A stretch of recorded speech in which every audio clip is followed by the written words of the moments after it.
Help Me Mama.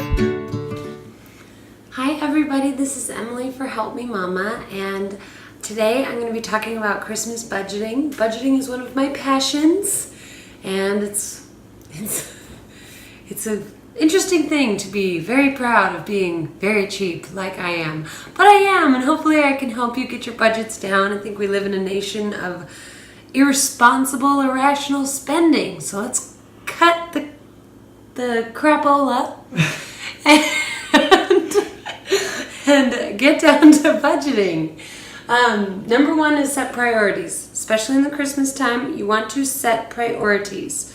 And you want to make time for shopping and all those sort of need to do things for the Christmas season so that you're not spending all of your Christmas precious, supposed to be cherished time on work and shopping and craziness, okay? So you need to set priorities, set a time schedule.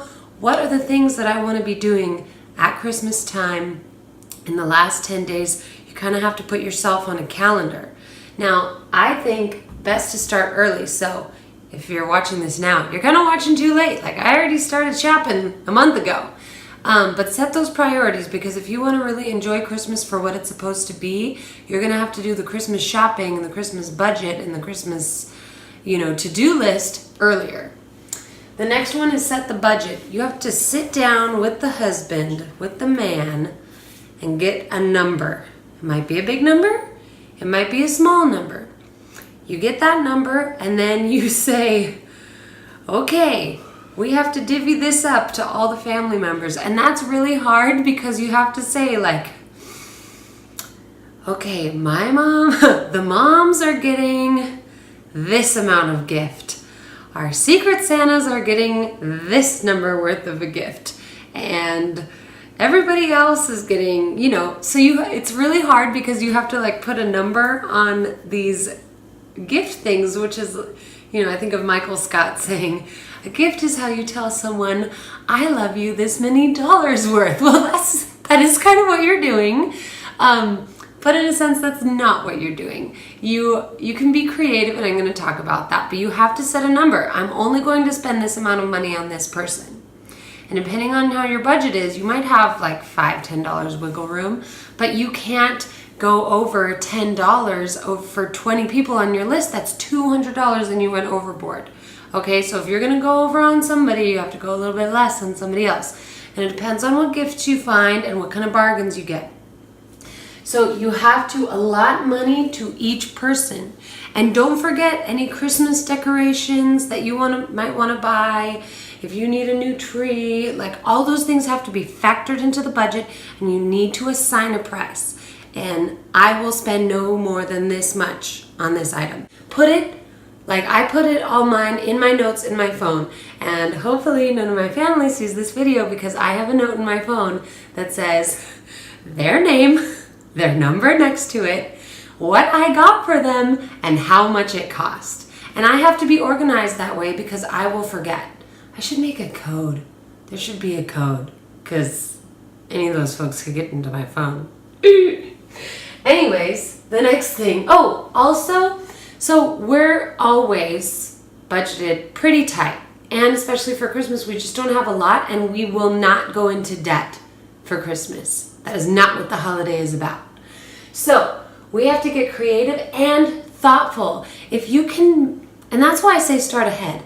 If you can find a thoughtful gift that is reasonably priced, it will mean so much more than a really expensive gift that means nothing.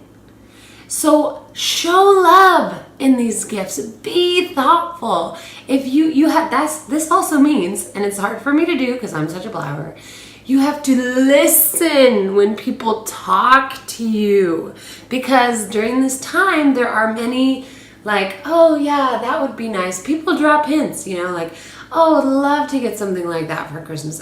This is nice. You gotta whip out your phone and text your husband or put it in your notes so-and-so wants this for Christmas, okay? You have to be thoughtful. So my sister is a perfect example of this. She makes beautiful signs. She has beautiful writing, calligraphy, whatever it is, and she can write just really well, and she can stencil really well. She's very attention to detail oriented.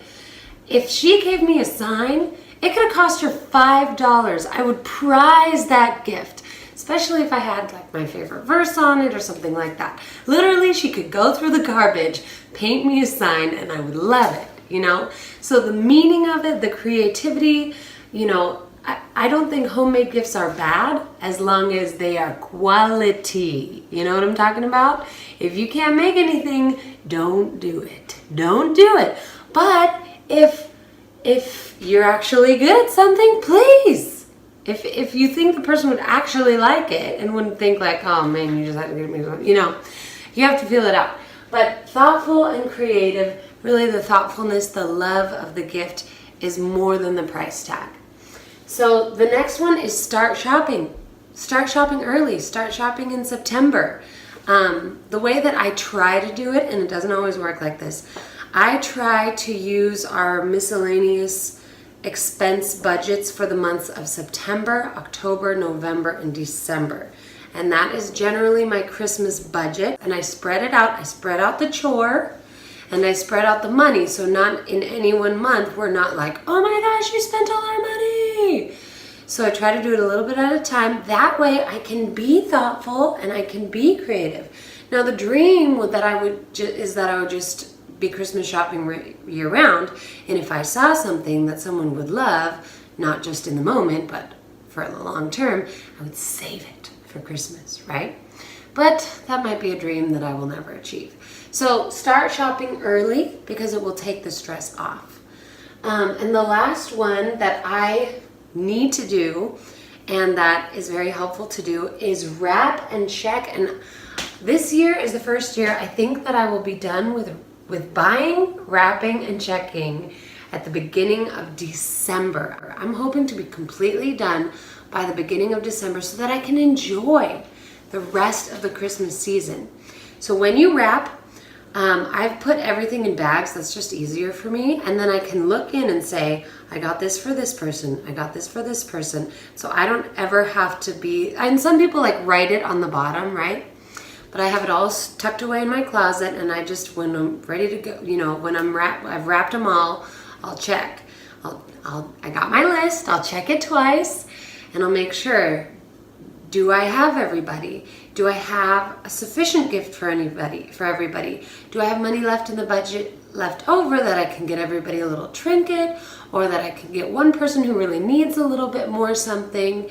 So that's like a good time to check over. And so when you're wrapping, you either need to label it, and you can use a code, or I would say just don't put any tissue paper in till the very, very end. And that way you can go back and check. So, and every once in a while you forget something or you misplace something and you're like, oh my goodness, where is that thing? So it's good to check. So this is my Christmas budget ideas. Definitely the priorities and just getting ready early is the biggest part of it, because I've done it. I'm telling you, it's the worst to not have a present for somebody the week before Christmas and then shopping every single day and not finding anything, or at least not finding anything really good and thoughtful. So don't make the mistake that I have made in the past. Be thoughtful and plan ahead, and then you can enjoy the true meaning of Christmas, and you can sing those deep Christmas hymns and just revel in the glory of the gospel and the truth of God come down to man in Jesus Christ. So I pray that you can enjoy this season and, you know, get the cultural to-do list monkey off your back. This is Emily for Help Me Mama. Please like, comment below, share with a friend. Hope you like this video. Help me, Mama!